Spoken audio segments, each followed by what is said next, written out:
धन्य हो स्वामी जी श्री रामचरण जी महाराज ने धन्य हो अनंत श्री स्वामी जी श्री रामचरण जी महाराज के ज्ञान सत्स्वरूप भगवान ने धन्य हो केवली भगवंता ने धन्य हो जीवा तारण जहाज ने धन्य हो मोक्ष के मालिका ने धन्य हो अनंत कोटि संतान धन्य हो राम सभा में राम चरणों सतगुरु दयाल मुख हृदय हरि नाम नित पथ संगत साधु आजीवन मुक्त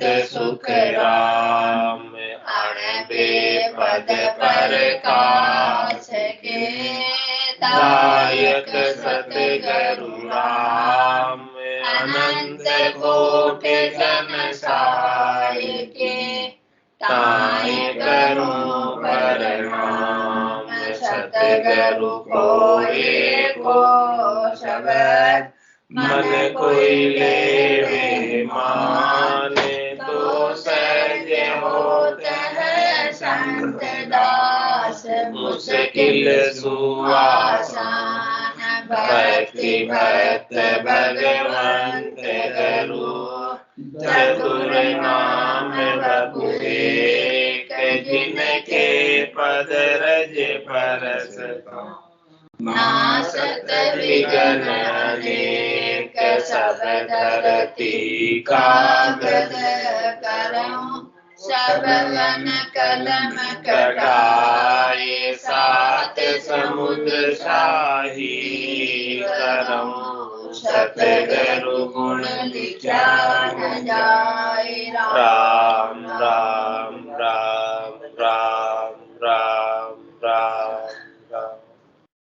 आप सभी के अंदर विराजमान परमात्मा के पावन चरणों में प्रणाम। राम राम। स्वामी जी श्री रामचरण जी महाराज की अणगे ग्रंथ प्रहलाद चरित्र चल रहा है। महाराज फरमा रहे हैं ग्रंथ के माध्यम से। प्रहलाद जी से हिरण्याकश्यप ने पूछा कि राम तो सबको ही कहते हैं, लेकिन तेरे में क्या खास बात है जिसकी वजह से तू बार बार बच जाता है। उन्होंने कहा कि भाई राम राम तो सब कुछ कहते हैं, लेकिन बिना विश्वास के फल नहीं मिलता। जब तक दृढ़ता नहीं हो, विश्वास नहीं हो, मजबूती नहीं हो, तब तक वो लाभ जितना नाम के सुमरण का मिलना चाहिए उतना मिलता नहीं। तो नहीं आश शरीर की सब सुख झूठे जान, जन गोपाल प्रहलाद यूं सुमिरे सारंग पाण। कैसे सुमरते हैं राम जी को? कि वो संसार के सभी सुखों को झूठे समझते हैं। जो चीज झूठी है उस चीज को प्राप्त करने की इच्छा उनकी तनिक भी नहीं। उनको क्या चाहिए? ये परमात्मा आपके चरणों में स्थान चाहिए, बाकी मुझे त्रिलोकी का कोई फल नहीं चाहिए, कोई सुख नहीं चाहिए। क्योंकि शरीर के संसार के सुख यदि आप दे भी दोगे मुझे तो वो खुट जाएंगे, समाप्त हो जाएंगे। थोड़ी देर के लिए मिल जाएंगे, थोड़ी देर हम राजी हो जाएंगे और फिर वैसे के वैसे हो जाएंगे, दुखी फिर हो जाएंगे। सुख प्राप्त होने के बाद भी फिर दुखी हो जाएंगे। तो ऐसे सुखों को प्राप्त करके मैं क्या करूं? मेरे लिए तो शरीर संसार के सुख झूठे हैं और मुझे इस शरीर से कोई सुख लेने की आशा है नहीं। इस प्रकार से वो राम जी के नाम का सुमरण में पूर्णतया लगे हुए,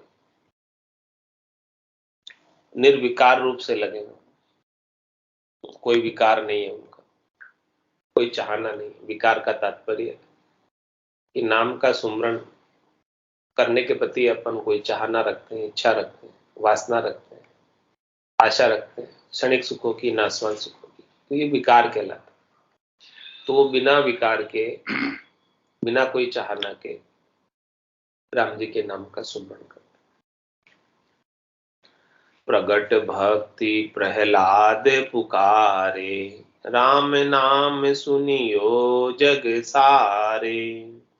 खिन रोवे खिन नाचे गावे, खिन्ही में कर ताल बजावे। लज्जा रहित राम रस मातो, छूटो देह जगत को नातो।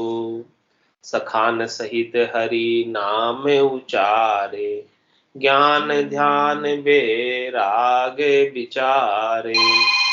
साच कहत जग मारण ध्यावे, चोरई क्यों उजियारो भावे। ए विधि जगत भगत को बेरी, धन्य राम पण राखे मेरी। इस प्रकार से प्रहलाद जी ने सच्ची भक्ति के साथ राम जी के नाम का सुमरण कर रहे, पुकार कर रहे। प्रगट भक्ति प्रहलाद ही पुकारे, और ऐसे राम नाम का प्रताप महिमा जब प्रहलाद जी ने अपने मुखारबिंद से वर्णन करके बताई, तो राम नाम सुनियो जग सारे, वो पूरे संसार वालों ने राम नाम की महिमा को जाना, सुना, समझा कि देखो प्रहलाद जी जो है इतना कष्ट इनको देने के बाद भी राम नाम नहीं छोड़ रहे, और सब दुखों से सब कष्टों से राम नाम से ही उनकी रक्षा होगी। ऐसी बात सारे संसार वालों ने जानी। अब ऐसे नाम का सुमरण करते करते विरह में वो बड़े व्याकुल रहते हैं प्रहलाद, तो उनके घट में इतना विरह आता है कि खिन रोवे खिन नाचे गावे। कभी तो रोने लग जाते हैं नाम सुमरण करते करते, और कभी हृदय में इतनी प्रसन्नता हो जाती है नाम के सुमरण से कि नाचने लग जाते हैं, गाने लग जाते हैं, और खिन्ही में करताल बजा, और कभी जो है वो करताल बजाने लग जाते हैं। नाम का सुमरण करते करते कीर्तन करने लग जाते हैं। तो ऐसे नाम का सुमरण मस्त होके करते, मगन होके करते, गर्क होके करते, गरकाब होके करते, और लज्जा रहित राम रस मात्र, किसी की लज्जा नहीं कि मैं ऐसा कभी रो रहा हूं, कभी हंस रहा हूं, कभी नाच रहा हूं, कभी गा रहा हूं, ऐसे राम जी के नाम का सुमरण कर रहा हूं कि लोग क्या कहेंगे कि पागल तो नहीं हो गया, ऐसे कहेंगे लोग। तो चिंता ही नहीं रहती, पता नहीं चलता उस समय। हाँ, तो वो तो किसी की परवाही नहीं करते, लोग कहना हो जो कहे लोग, मेरे को कोई लोगों से कोई लेना देना नहीं, मेरे को कोई फर्क नहीं पड़ता। तो इस प्रकार से नाम के सुमरण के लिए किसी की लज्जा नहीं करते। लज्जा रहित राम रस माँ, तो वो तो राम जी के नाम के रस में मस्त रहते। और छूटो देहे जगत को ना, तो लज्जा किसकी आती? जगत वालों की आती, संसार वालों की आती। लोग क्या कहेंगे उस बात का अपन परवाह ज्यादा करते। तो उन्होंने तो सारे लज्जा ही छोड़ दी जगत की, लोग कुछ भी कहे इससे मुझे कोई फर्क नहीं है, मेरे को तो जो सदगुरु ने ज्ञान बताया है उसके अनुसार मैं सुमरण करूंगा, भजन करूंगा। तो अब उनका जो इस देह से नाता भी उन्होंने तोड़ लिया, क्योंकि देह से सुख चाहिए नहीं, और ये संसार का जो जितना संबंध है वो सब देह के नाते से,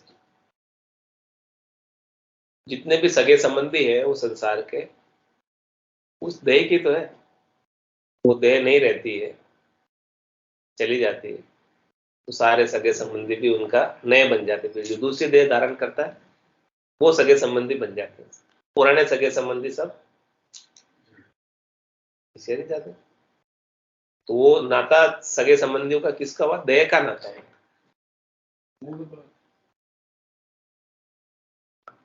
मूल बात यही है ना, आत्मा का नाता नहीं हुआ संसार का, क्योंकि आत्मा ने तो जिस देह में धरा था उस समय सगे संबंधी अलग थे, और जब अगले जन्म में जब दूसरी देह धरेगी तब उस समय सगे संबंधी अलग हो, दूसरे होंगे ना कुछ, या वही होंगे? छूट गया जिस दिन प्राण गए उसी दिन छूट गए सारे, नाता नहीं रहेगा। पत्नी का पति भी दूसरा होगा, पति की पत्नी भी दूसरी होगी, और बेटे के माँ पिता भी दूसरे होंगे, और सब दूसरे होंगे। जैसे ही वो दूसरा शरीर धरेगा, सब नाते देह का संबंध दूसरे हो जाएंगे। तो अभी जो संसार का जितना भी संबंध है वो सब देह का संबंध है। तो क्या कह रहे हैं कि इस प्रकार से छूटो देह जगत को नातो। जब उन्होंने देह से ही नाता तोड़ दिया कि मुझे देह से कुछ सुख लेना ही नहीं है, तो फिर देह से सुख पहुंचाने वाले सबका नाता भी उनका जगत का छूट नहीं रहा। It's 8:15. अब उनका नाता तो केवल एक ही रहा, आशा एक राम जी से, दूसरी आशा छोड़ दे। नाता एक राम जी से, दूसरा नाता तोड़ दे, ऐसा नाता हो गया। तो छूटो देह जगत को नातो, सखा न सहित हरि नाम उचारे। अब तो वो अपने सब बाल सखाओं के साथ हरि के नाम का उच्चारण करते हैं, राम जी के नाम का भजन करते हैं। और ज्ञान ध्यान बे रागे विचारे, विचार करते हैं तो संसार के सुख दुख का नहीं करते, शरीर के सुख दुख का नहीं करते, ज्ञान का विचार करते हैं। सदगुरु ने जो ज्ञान बख्शिश किया, ज्ञान के अनुसार ध्यान करते हैं और बुद्धि के ऊपर वैराग वृत्ति रहती है। किसी के साथ राग नहीं, किसी के साथ द्वेष नहीं, ऐसा विचार करते हैं।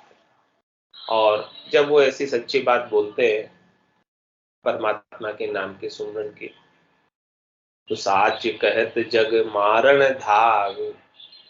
वो तो सब सच्ची सच्ची बात बता रहे थे। हिरण्यकश्यप को भी सच्ची बात बताई कि देखो हम तो ऐसी सच्ची भक्ति करते हैं, सच्चे राम जी का नाम लेते हैं, आप क्यों अपना समय खराब करते हैं। और संडामृग जी को भी, शुक्राचार्य जी को भी, सबको सच्ची सच्ची बात बताई। तो जिसको सच्ची बात बोलो उनको क्या होता फिर? बुरा लगता है। सच बोलने वाला इंसान ही बुरा लगता है। अपने लोग में भी किसी को सच बोलने की आदत होती है, जो नहीं वो सही बात बोलता है उसके साथ ठीक रहता है। वही बात महाराज कह रहे हैं कि प्रहलाद जी सच्ची बात बता रहे हैं, कि वे सच्ची भक्ति के बारे में बता रहे हैं। तो साच कहत जग मारण धाग, संसार वाले फिर मारने को दौड़ते हैं। संसार को झूठे ही पसंद है, सही बात, साच पसंद है नहीं, वो पसंद है संसार। सच्ची बात पूरी लगे। संसार वालों को सच्ची बात अच्छी नहीं लगती, कोई सच्ची बात कहे तो अच्छी नहीं लगे, वो मारने दौड़ते हैं। ऐसे प्रहलाद जी सच्ची बात कह रहे हैं तो उनको उनके पिता और सारे राक्षस सब मारने दौड़ रहे। इसका क्या कारण है कि चोरई क्यों उजियारो भाग। चोर को रात ही अच्छी लगती, दिन अच्छा नहीं लगता। तो प्रहलाद जी तो भक्ति के बाद दिन की बात बता रहे हैं, लेकिन चोरों को संसार के सुख चाहिए, शरीर के सुख चाहिए, इंद्रियों के सुख चाहिए, वस्तुओं के सुख चाहिए, तो उनको भक्ति का उजियारा अच्छा नहीं लगता। चोर तो रात में ही चोरी कर सकता, दिन में तो नहीं कर सकता। तो इसलिए चोरों को उजियारा अच्छा नहीं लगता है। वैसे ही संसारियों को सच्ची भक्ति अच्छी नहीं लगती, क्योंकि उनको सुखों को छोड़ना पड़ता है उसको, और संसारी जो है छोड़ना नहीं चाहते सुखों को। इस प्रकार से प्रहलाद जी कह रहे हैं कि ऐ विधि जगत भगत को बेरी। इसलिए संसार जो है भक्ति करने वाले जनों का विरोधी है, बेरी है। लेकिन धन्य राम पण राखे मेरी, लेकिन राम जी धन्य है जिन्होंने मेरा प्रण रखा, मेरी लाज रखी, मेरी इज्जत रखी, मुझे इन सब संसारिया मारने दौड़ रहे थे उनसे बचा लिया।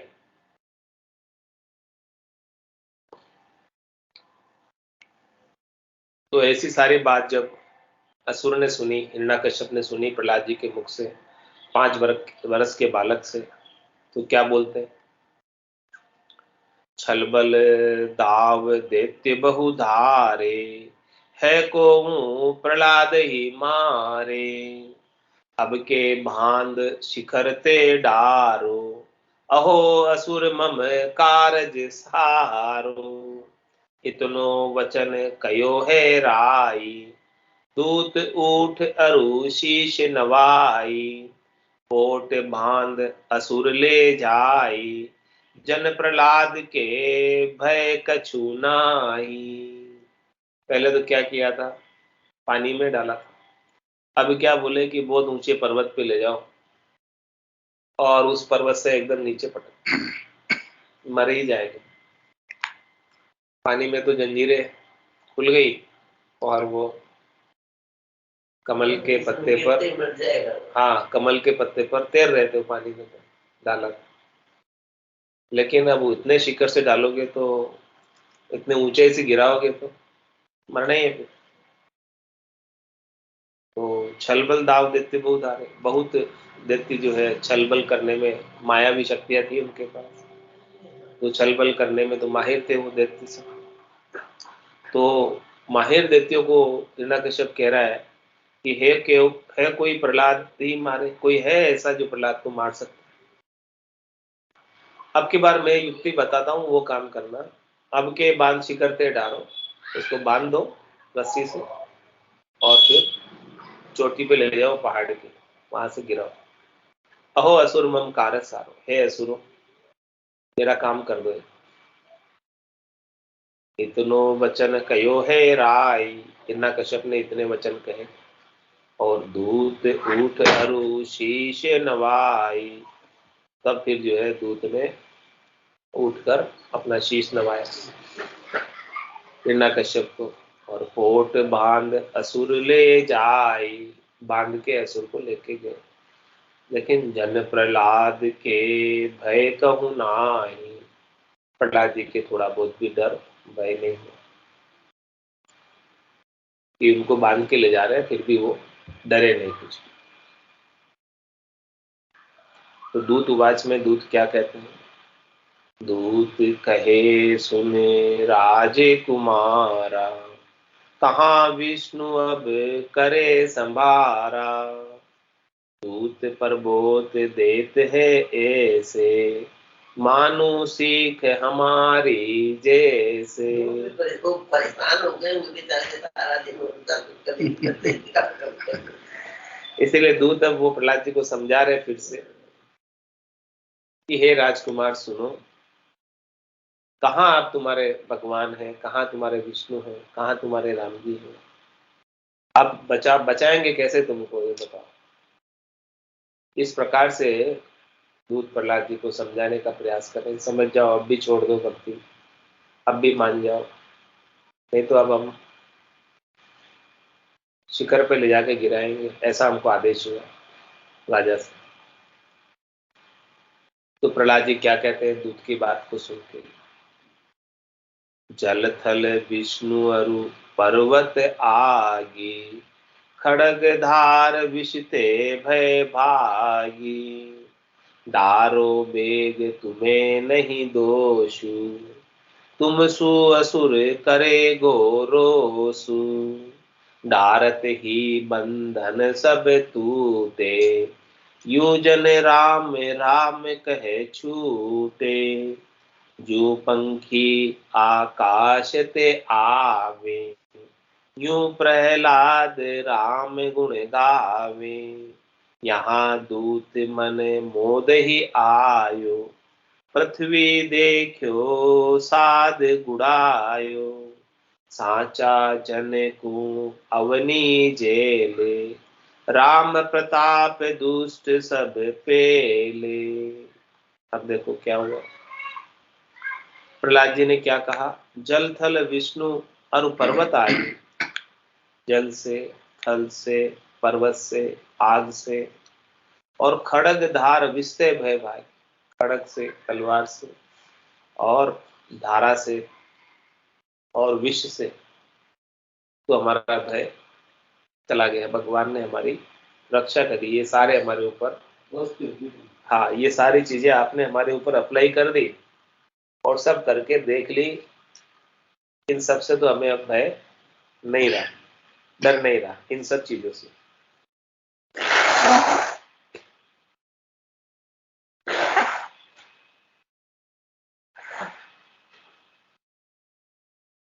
इसलिए अब क्या करो बाप?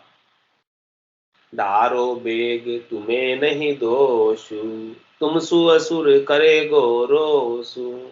अब आप तो वही काम करो जो आपको आदेश हुआ, फटाफट ले जाओ मुझे शिखर पे और डालो। नहीं ले जाओगे, नहीं डालोगे तो तुम्हारे ऊपर हिरण्यकश्यप क्रोध करेगा, इसलिए ले जाओ आप तो फटाफट डालो। और जैसे ही वो ले गए उनको शिखर पे और डाला, तो डारत ही बंधन सब टूटे। उनको जैसे ऊपर से गिराया तो उसके सारे जो बांधा हुआ था रस्सियों से, सब रस्सियां ऑटोमेटिक स्वतः ही खुल गई।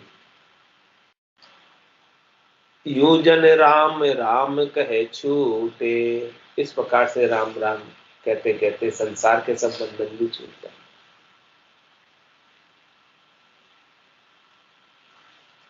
जिस प्रकार से प्रहलाद जी के रस्सियों के बंधन ऊपर से डालने पर स्वतः ही छूट गए, किसके प्रताप से?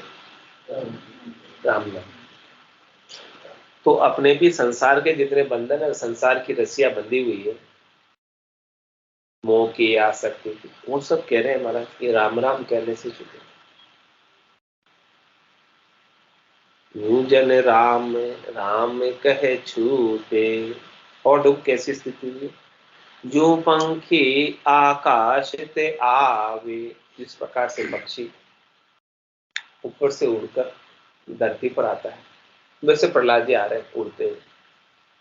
इतनी ऊंचाई से डाला तो पक्षी की तरह आ रहे हैं। यूं प्रहलाद राम गुण गावे। इस प्रकार से प्रहलाद जी राम जी का गुण गाते गाते आराम से आ रहे पक्षी की तरह। और वो जब उड़ा दिए तो ऊपर दूतों को तो बड़ा खुशी हुई मन में कि अब तो गए काम से। यूं दूत मन मोद ही आयो। मन में दूतों के खुशी हो गई उड़ाते कि अब तो गया। लेकिन पृथ्वी देखो साध गुड़ायो। पृथ्वी ने देखा कि कोई साधना करने वाला, भक्ति करने वाले जन को गुड़ाया गया ऊपर से। ये बात किसने देख ली? धरती माता।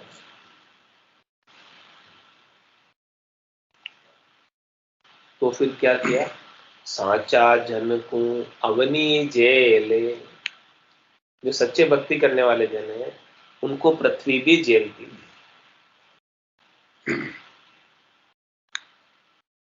और राम प्रताप दुष्ट सब पेले। और राम जी के नाम के प्रताप से सब दुष्टों का संहार करते,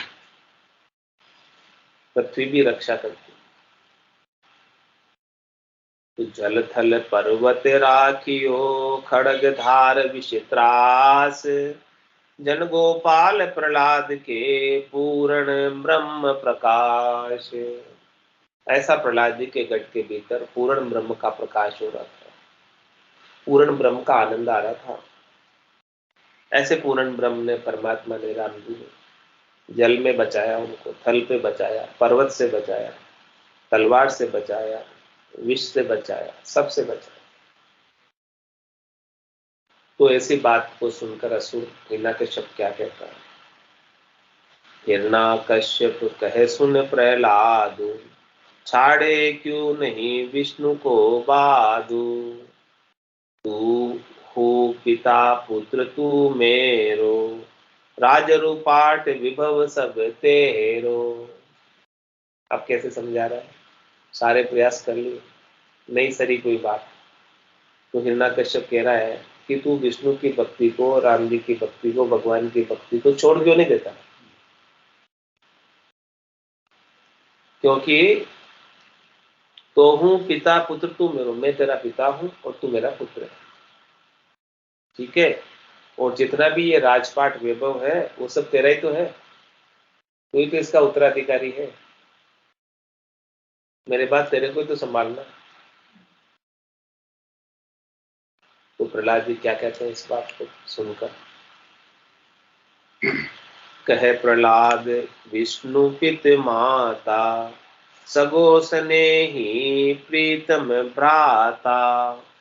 ताबिन सब थोतरी सगाई, लक 84 आवे जाए। माया सूरची ताही विसारे, मिथ्या जन्म विषय संग हारे।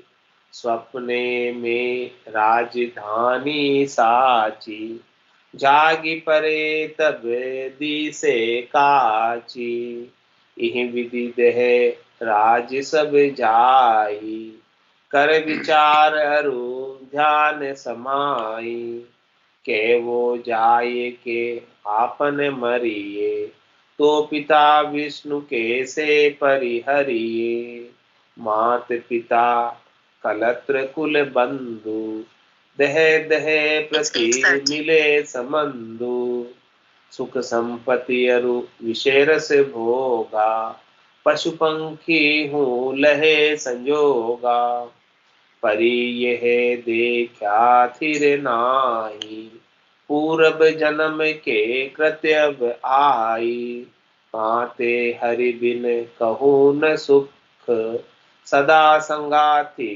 परम पिवख।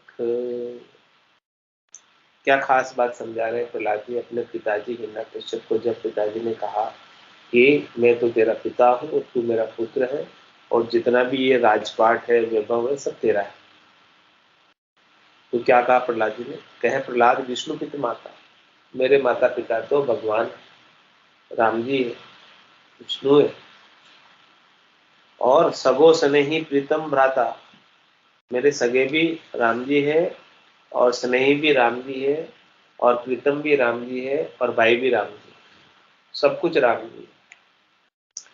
ताबिन सब थोतरी सगाई, ऐसे राम जी के बिना जितने भी सगाई है, जितना भी संबंध है, जितना भी व्यवहार है, वो सब थोतरा है, यानी रीता है, खाली है।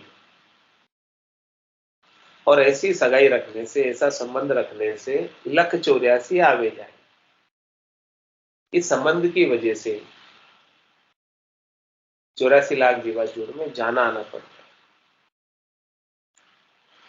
इसीलिए क्या कहा प्रहलाद जी ने? माया सूरची ताही विसारे, जो कोई भी संबंध आपका बना है माया का है, माया के शरीर से है, उसे आप भूल जाओ।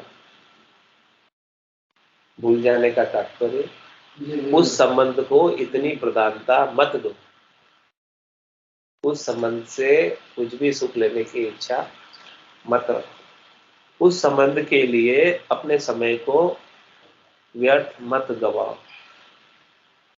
अपने समय को लगाना है तो सच्चे राम जी की भक्ति में लगाओ, क्योंकि माया से जो चीज रची हुई है वो तो जाने वाली, रहने वाली तो नहीं। तो जितना राजपाट और वैभव है, ये सब भी तो माया का ही रचा हुआ है, असली का तो नहीं है।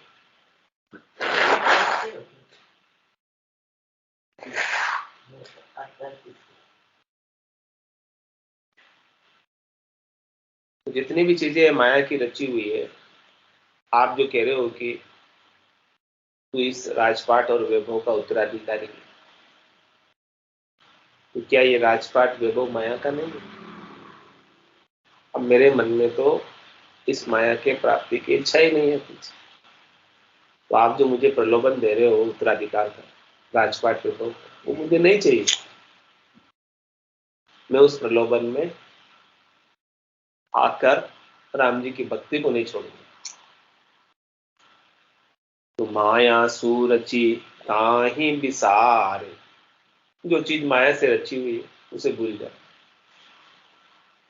मिथ्या जन्म विषय संग हारे, विषय के झूठे सुखों के साथ लगकर कीमती मानव जन्म को हार जाए, व्यर्थ गंवा कर चले। स्वप्ने में राजधानी सांची, सपने में सपना देखते हैं और वो राजधानी में पहुंच जाते हैं और राजा बन जाते हैं राजधानी। तो जब तक सपना देख रहे हैं तब तक तो सब कुछ सच्चाई लगती है, लेकिन जैसे ही जाग परे तब दिसे काची, जब दिखे तो बोले न तो कोई राजधानी है, न कोई राजगद्दी है, न कोई राजा है।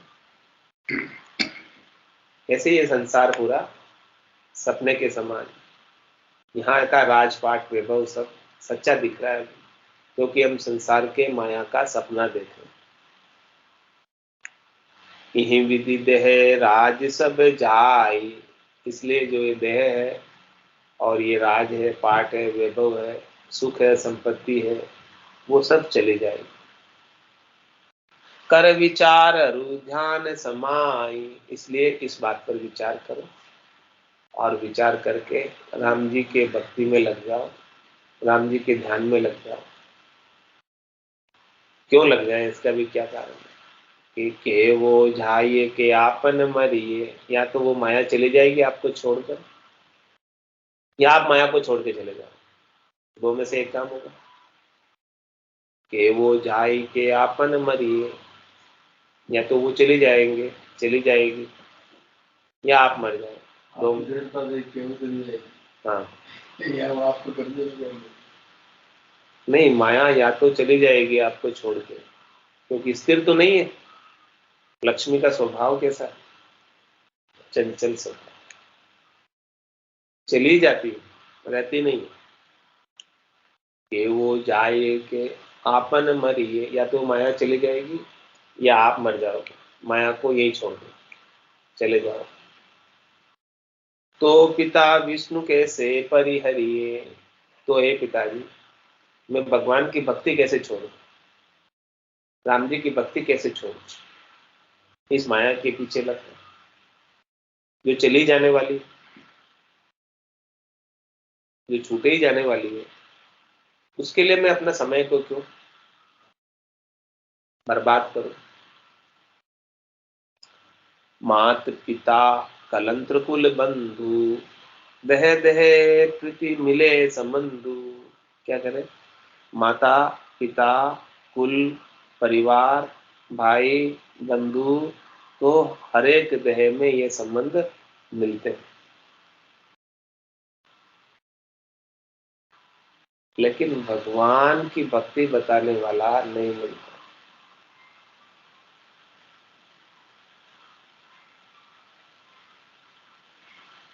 वो तो हर एक देह में मिल जाएंगे आपको, जिस भी देह में जाओगे सब जगह कोई ना कोई देह का माता तो होगा, कोई ना कोई देह का पिता तो होगा, कोई ना कोई देह का भाई तो होगा, बंधु तो होगा। ये सब संबंध तो हर एक देह में मिलने वाले हैं, लेकिन ऐसी भक्ति कहाँ मिलेगी? मिनखा दे गुरु गोपाशु, सदगुरु मिले न तो, ऐसे सदगुरु नहीं मिलेंगे आपको जो ऐसी केवल की भक्ति बताए। मात पिता सुत गोत कड़ुम्बो, जुण जुण संग होई, ये तो जुण जुण में मिलेंगे, माता पिता सुत गोत कड़ुम्बो, लेकिन ऐसे सदगुरु नहीं मिलेंगे आपको भक्ति बताने। मन का दे गुरु वो पाशु, सदगुरु मिले न कोई। मन का दे गुरु गो पाशु, सदगुरु मिले न कोई, सदगुरु नहीं मिलेंगे। ये सब चीजें मिल जाएगी, और ये संबंध भी हर एक देह में चेंज हो जाते हैं। वही बात, हर एक देह के साथ अलग माता होंगे, अलग पिता होंगे, अलग भाई होंगे, अलग बंधु होंगे। आत्मा तो वही है, लेकिन जैसे जैसे देह चेंज करेगी तो ये संबंध भी चेंज हो जाएगा। ये सारे संबंध भी जो है ना, स्थिर नहीं है। तो मैं इन संबंधों के पीछे पड़कर क्यों अपने सच्चे राम जी की भक्ति को छोड़ूं? तो सुख संपत्ति अरु विशेर से भोगा, पशु पंखी भूलहे संजोगा। ये सुख संपत्ति विषय रस के भोग तो पशु पक्षियों को भी मिल जाते हैं। तो हमको मनुष्य शरीर मिला है तो क्या दिखाई, क्या लाभ यदि हम भक्ति नहीं करें? पर यही देखा थिर नाही, पूर्व जन्म के कृतब आई। और क्या कह रहे, हमने देखा है कि ये कुछ भी स्थिर नहीं है। क्या क्या? सुख संपत्ति विषय रस के भोग जो मिलते हैं वो कुछ भी स्थिर नहीं है, चले ही जाने वाले हैं। और ये जो है किस कारण से मिल रहे हैं आपको? अभी सारी सुख संपत्ति वैभव पूर्व जन्म के कृत आए, आपकी कोई पूर्वली पुण्य ही है, पूर्व के कृत है, उन सब पूर्व के शुभ कर्मों के फल के रूप में सुख संपत्ति और वैभव आपको आज मिला।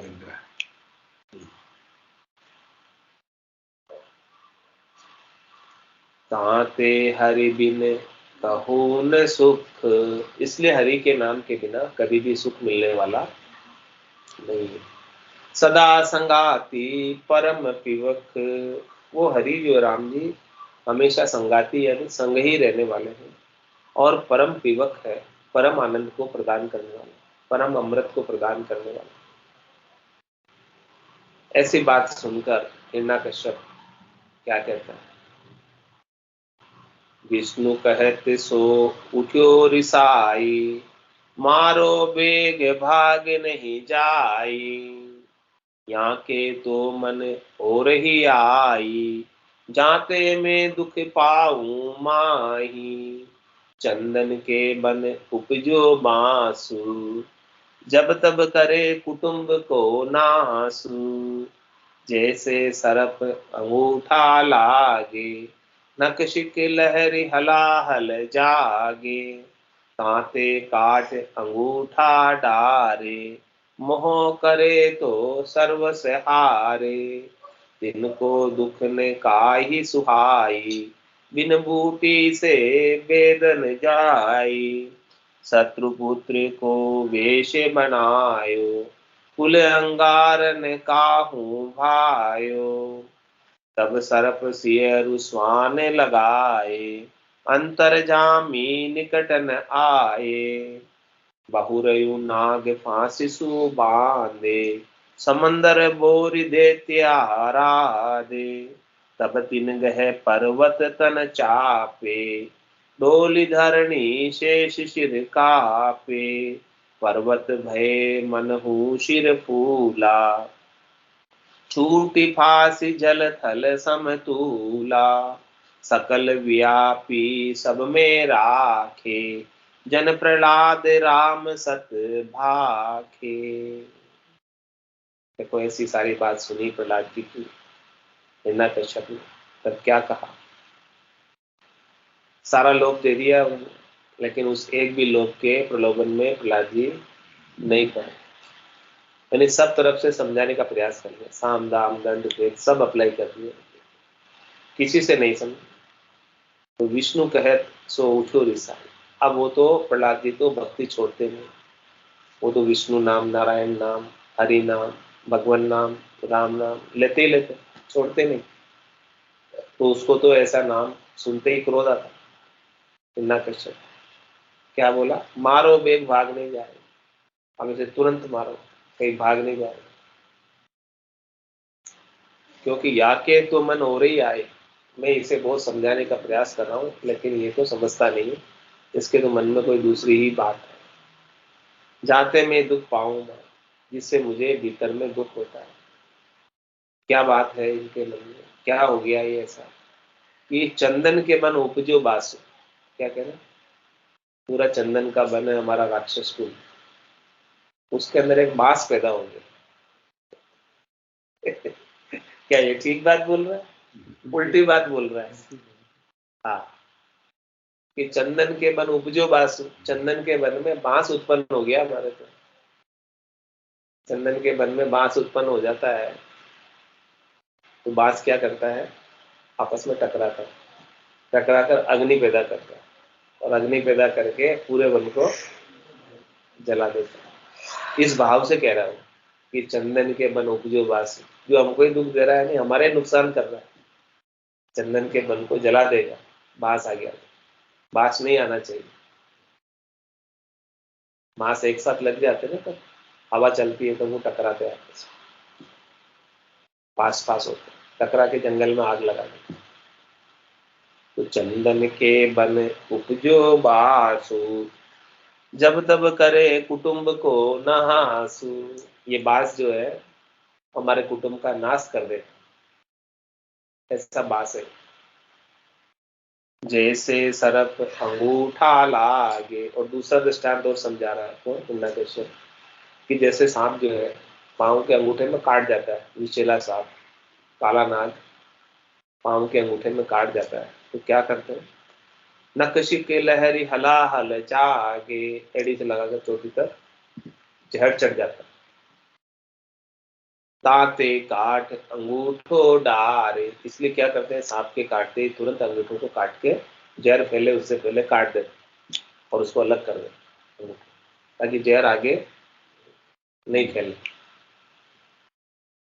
मोह करे तो सर्व से हारे, हो तो अंगूठे का मोह करे कि मैं तो नहीं काटूं, तो फिर पूरे शरीर से जान से ही हाथ धोना पड़ता। ऐसे ही ये प्रहलाद जो है हमारा अंगूठा है, और इसे कोई सरप ने डस लिया है। हाँ राम, अब इसके तो राम नाम का जहर चढ़ा हुआ है, तब इसे काट दो यहीं से, नहीं तो हमारे पूरे कुल को जो है खत्म कर दे। तिनको दुख ने काहि सुहाई, बिन बूटी से बेदन जाई। देखो तन का जो दुख होता है, तन में कोई व्याधि हो जाती है, रोग हो जाता है, तो व्याधि रोग होने पर अच्छा नहीं लगता, कुछ काम करने की इच्छा, जैसे माथा ही दुख रहा हो तो कुछ काम करने की इच्छा, थोड़ा सा दर्द हो जाता है, पेट में भी दुखता है, माथे में दुखता है, कहीं भी दर्द हो रहा है तन में, तो कुछ भी काम करने की इच्छा नहीं होती।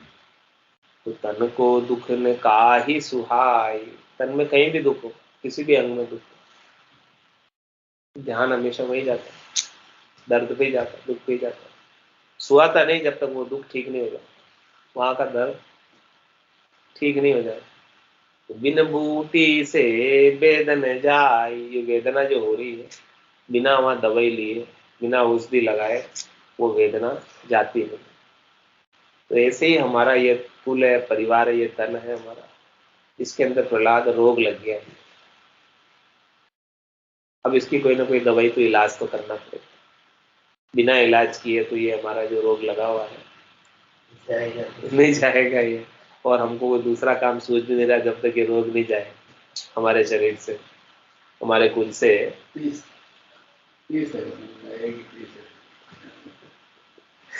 तो तन को दुख न काई सुहाई, बिन बूटी से वेदन जाई।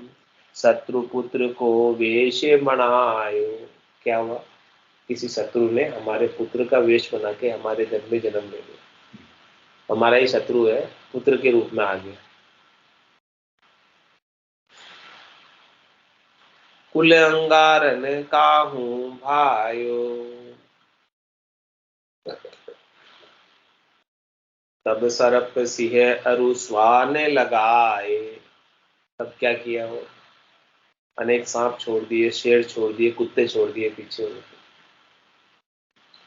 लेकिन अंतरजामी निकट न चापे, अंतरजामी निकट न आए।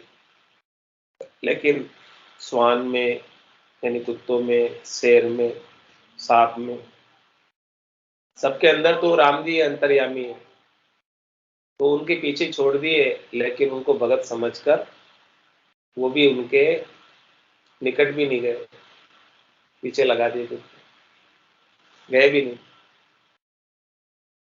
बहुरी नाग फास सुमांद, फिर उसे जो है उनके पास एक मंत्र था नागपास का, वो नागपास का मंत्र चलाया और नागपास में उनको बांध दिया।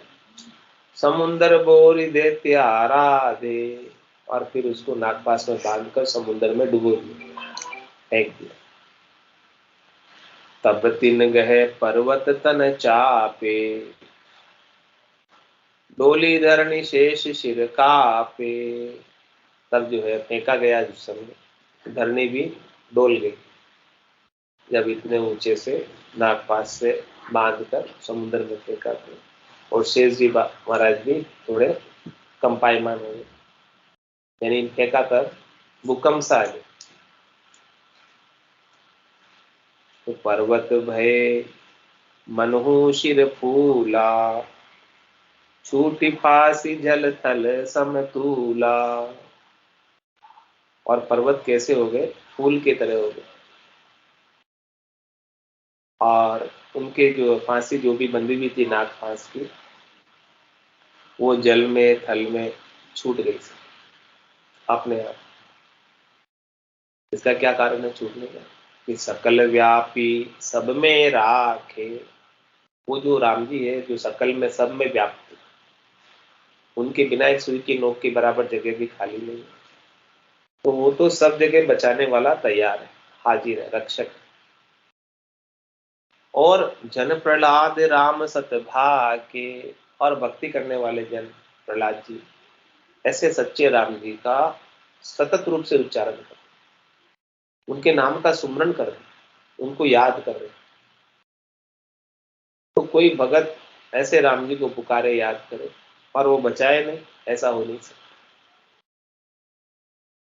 समर्थ राखण हार है तो मारण हारन कोई, जन गोपाल जग जखी रहे बालन बाका होय। जब राखने वाला बचाने वाला समर्थ है राम जी, तो कोई मार नहीं सकता, मारने वाला कोई है नहीं।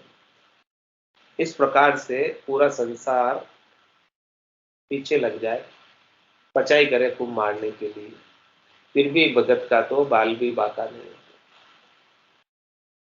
तो ऐसी सारी बात सुनकर हिरण्यकश्यप की बहन होली आ गई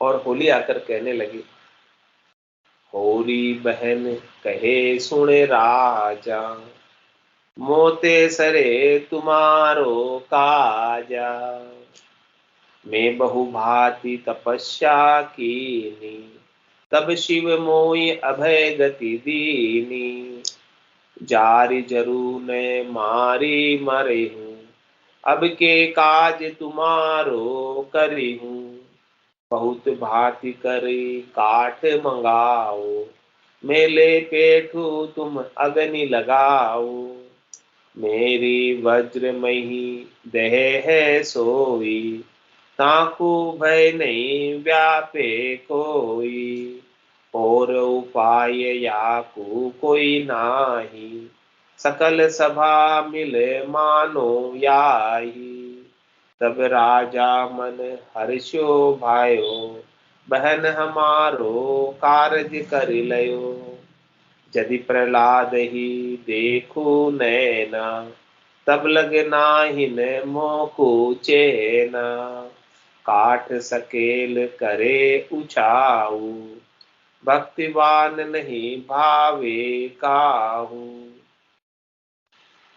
तब गर रचो काठ विस्तारे, दसु दिशा पर्वत से डारे, होरी गोद लियो प्रहलादु, नित की अधम दुष्टनी आदु, जे कोई को दर्शन देखे, हरिषु विमुख असुर गति लेखे, राजा रचो अचंबो भारी, देखन गए नगर नर नारी, ले प्रहलाद ही तत्चिन पेठी, भीतर दे आड़ी हुए बेटी।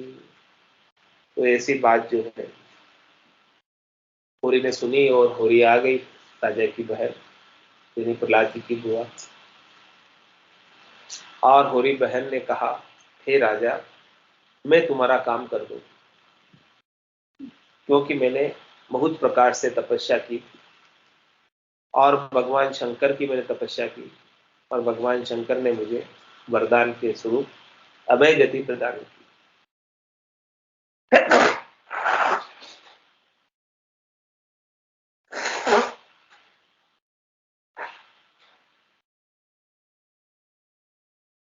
क्या मुझे वरदान दिया कि जारी जरून मारी मरहूं,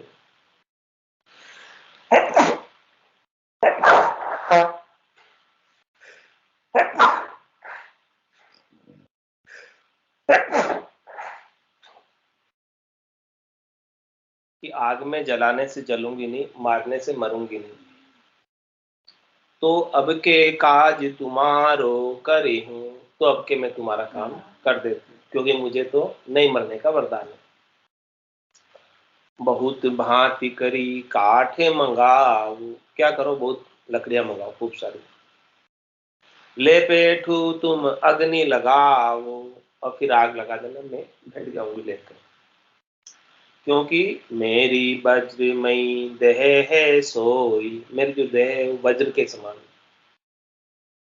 बहुत जबरदस्त है, मजबूत है। ताकू भय नहीं व्यापे कोई, इस देह को कोई डर नहीं, क्योंकि मुझे वरदान प्राप्त नहीं जल्दी। और उपाय याकू कोई नाही, इनके लिए अब कोई दूसरा उपाय बचा भी नहीं। आपने सारे प्रयास करके देख लिए, अब कोई भी उपाय नहीं बचा, अब एक ही उपाय बचा, वो मैं कर देती हूँ। ऐसी बात होरी ने कही।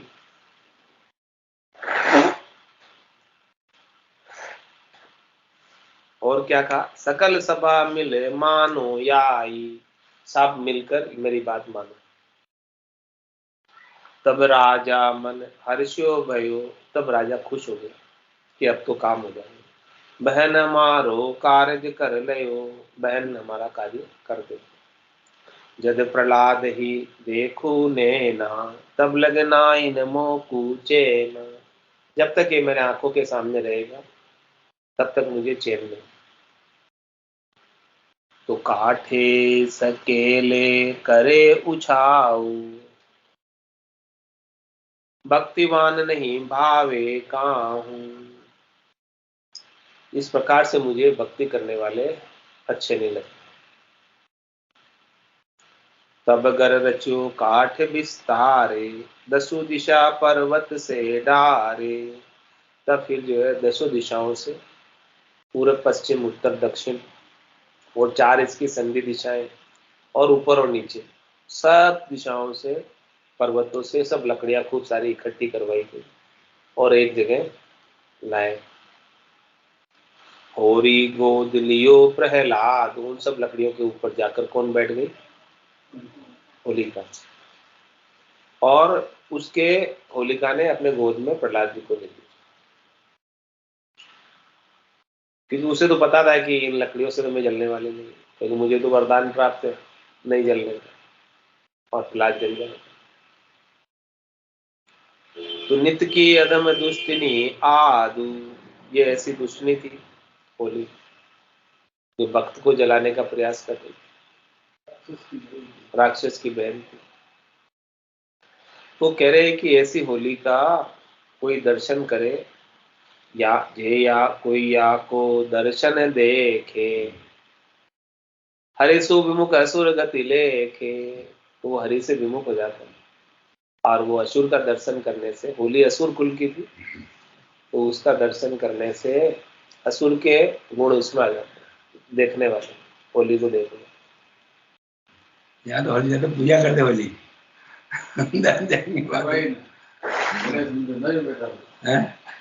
पूजा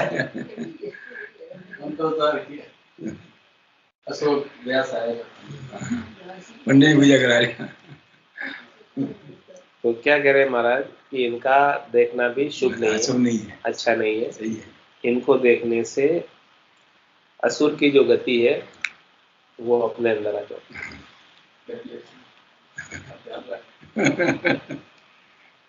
और हरि से विमुख करने वाली है, क्योंकि भक्तों को दुख देने वाली है, भक्तों को मारने वाली है, खास बात है, भक्तों को जलाने वाली है, तो उसको नहीं देखना चाहिए। तो राजा रचो अचंबो भारी, देखन गए नगर नर नारी, तो राजा ने ऐसा अचंबा रचा, खूब लकड़ियां मंगाई, उसके ऊपर बहन होली को बिठा दिया और उसके गोदी में प्रहलाद जी को बिठा दिया। तो नगर के सब नर नारी इस अचंबे को देखने को देखते क्या होता है। ले प्रहलाद ही तत्चिन पे थी, और तुरंत ही वो प्रहलाद को लेकर लकड़ियों के ऊपर बैठ गए, और भीतर दे आड़ी हुई बैठी, प्रहलाद जी को एकदम ऐसे भीतर में रख लिया कि निकल के नहीं भाग जाए, भाग नहीं जाए आग लगे तक निकल के। इस प्रकार से आड़ी पूरा पकड़ के बैठ गई अंदर। और प्रहलाद जी 5 बरस के बालक तो थे ही, और होली तो बड़ी थी, तो एकदम वो उसने गोदी में एकदम बीच में बिठाकर आड़ी ऐसे पूरा लगाकर बांध कर बैठ गई। तो इस प्रकार से सारी चर्चा चल रही है, लेकिन आज की सत्संग चर्चा का समय ही पूर्ण होता है। वाणी को यही विराम देते हुए बोलो राम सद्गुरु देव जी महाराज दयाल सद्गुरु सुखराम जी महाराज ने श्री रामचरण जी महाराज ने अनंत श्री स्वामी जी श्री रामचरण जी महाराज के ज्ञान स्वरूप भगवान ने धन्य हो भगवंता ने धन्य हो जीवा तारण जहाज ने धन्य हो मोक्ष के मालिका ने धन्य हो अनंत कोटि संतान ने धन्य हो राम सभा में राम राम सा सभा ने राम राम। इसका क्या होगा? यूक्रेन का ये लड़के तो जा रही है, 27 तारीख तक अगर ये रहा तो खत्म हो जाएगी।